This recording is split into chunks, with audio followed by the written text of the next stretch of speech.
ইফতারের আমরা দোয়ার কথা জানি ভাই, ইফতারের একটা কমন দোয়ার কথা আমরা জানি, আরেকটা দোয়া আছে আনকমন যেটা আমরা জানি না। দুইটা দোয়া আমি বলছি। এক নম্বর হলো ইফতারের দোয়া যেটা কমন আমরা জানি, সেটা হলো আল্লাহুম্মা লাকা সুমতু ওয়া আলা রিজকিকা আফতারতু। এই দোয়ার অর্থ হলো, হে আল্লাহ, আপনার জন্য আমি সিয়াম সাধনা করেছি, রোজা রেখেছি, আর আপনার উদ্দেশ্যেই আমি ইফতার করেছি, অর্থাৎ আপনার নির্দেশের পালনার্থে আমি ইফতার করেছি।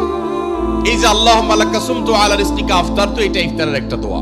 আরেকটা দোয়া হলো যাহাবাজ যামা ওয়াবতাল্লাতিল উরুক ওয়া সাবাতাল আজরু ইনশাআল্লাহ।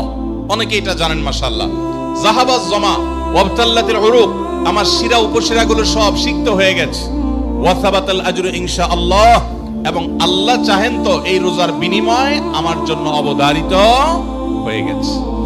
এই যে দোয়া ইফতারের, এটা কি ইফতারের আগে করবেন না মাঝখানে করবেন না শেষে করবেন? কি বলেন, ইফতারের আগে না শেষে? যারা যারা আগের পক্ষে তারা হাত তোলেন। মাশাআল্লাহ, বহু লোক।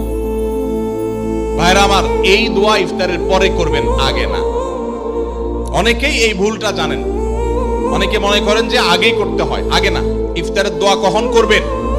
ইফতারের শব্দের অর্থের দিকে খেয়াল করলে তো দেখতে পারেন পিপাসা দূর হয়ে গেছে, শিরা উপশিরা সিক্ত হয়ে গেছে, এটা কি ইফতারের আগে হয় না পরে হয়? তাহলে আল্লাহুম্মা লাকা সুমতু ওয়া আলা রিজকিকা আফতারতু, আল্লাহ তোমার জন্য রোজা রাখলাম, তোমার রিজিক দিয়ে ইফতার করলাম, এটা কি আগে না পরে? পরে। অতএব এটা ইফতারের পর। তাহলে ইফতারের শুরুতে কি পড়বেন? বিসমিল্লাহ। বিসমিল্লাহ বলে যে কোনো খাবার খান, ইফতারও খাবেন। ইফতার খেয়ে ফেলছেন, দু চার লোকমা খেয়েছেন, একটু পানি খেজুর খেয়েছেন, তারপরে দোয়া পড়তে পারেন। আর চাইলে একদম শেষ করেও পড়তে পারেন। আর এটা নিজের ভাষায় পড়লে হয়ে যাবে, কিন্তু সুন্নাত হবে, বেশি উত্তম হবে নবীজির ভাষায় পড়তে পারলে, সরাসরি আরবি টেক্সটটা পড়তে পারলে। আল্লাহ আমাদেরকে তৌফিক দান করুন।